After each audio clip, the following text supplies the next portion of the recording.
If you ever find yourself north of Nottingham, wander a while through Sherwood Forest.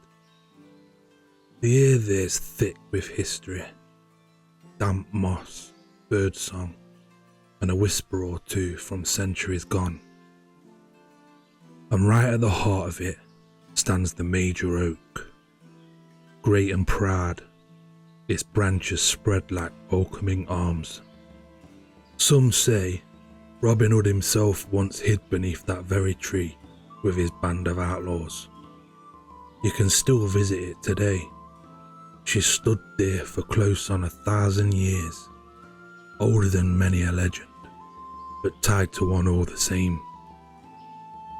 They say Robin was Robin of Locksley, Robert of Locksley, a Nottingham lad through and through.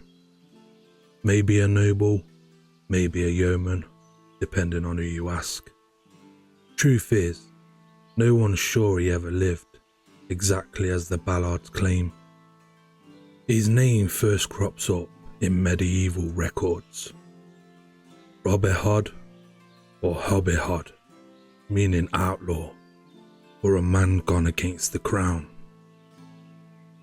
Back in those days, Sherwood wasn't just trees, it was royal land, the king's hunting ground. Forest law ruled there, harsh and unforgiving. You so much as poached a deer and you'd be hanged or have your hand chopped off. All the while, Prince John and his men were taxing folk to their knees while King Richard fought his wars abroad. Robin saw it all and he'd had enough. When a friend of his was wrongfully seized over tax, Robin shot an arrow through the sheriff's collection chest, scattering the coins, and fled into the forest. From that moment, he was branded an outlaw, but to the people, he became something more. He wasn't alone for long. There was little John, tall as an oak himself.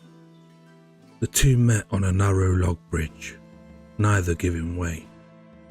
They fought with quarterstaves until Robin was knocked into the stream. He came out dripping, laughing, and called the big man brother. Then came Will Scarlet, sharp-tongued and fiery, quick with a blade, much the miller's son, loyal and good-hearted. And then Friar Tuck, a man of the cloth with a hearty laugh and a thirst to match. Tuck loved his ale almost as much as he loved a good cause, and though his vows bound him to peace, his heart was never blinded to injustice. He wasn't one to hide behind holy words while others suffered. He'd preach fairness in the morning and stand shoulder to shoulder with the merry men by dusk. They say his faith ran deep, but so did his sense of humour. To him, a full mug and a clear conscience were both blessings from above, and he believed God smiled on those who fought for what was right. Together they formed the merry men, outlaws by law, heroes by heart. They wore Lincoln green, lived by wit and bow, and gave what they took from the rich to the poor who'd been bled dry by greed. And then there was Maid Marian. She wasn't in the earliest songs, but her name came later. A noble woman, brave and clever, bound to Robin by love and conviction. Some say they'd known each other since childhood, before fate split them apart.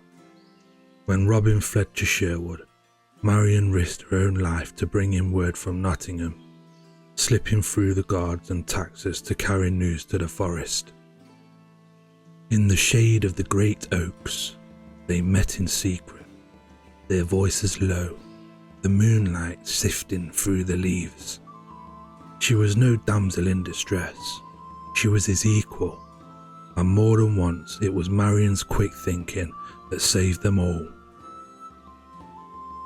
And what of the sheriff, the man who hunted them? cold-eyed, cunning, and loyal only to gold. The sheriff ruled Nottingham in the name of the king, enforcing forest law and squeezing every last penny from the people. He saw robbing as a stain on his reputation, a rebel mocking royal power. He sent spies into the forest, spread false messages, even used Marion's name to lure Robin into traps. But Sherwood was on Robin's side. The merry men knew every path and hollow, every oak and stream. Time and time again, the sheriff's men were left chasing shadows, their coin wagons lighter than when they'd entered the forest. Some say the sheriff met his end with one of Robin's arrows in the chest. Others think he simply vanished from history, remembered only as the villain of Nottingham's tale. Through it all, the major oak stood tall. It's still there now, its trunk nearly 10 metres around, its limbs propped up with great wooden beams to stop them falling. The tree itself might not have been Robin's exact hideout.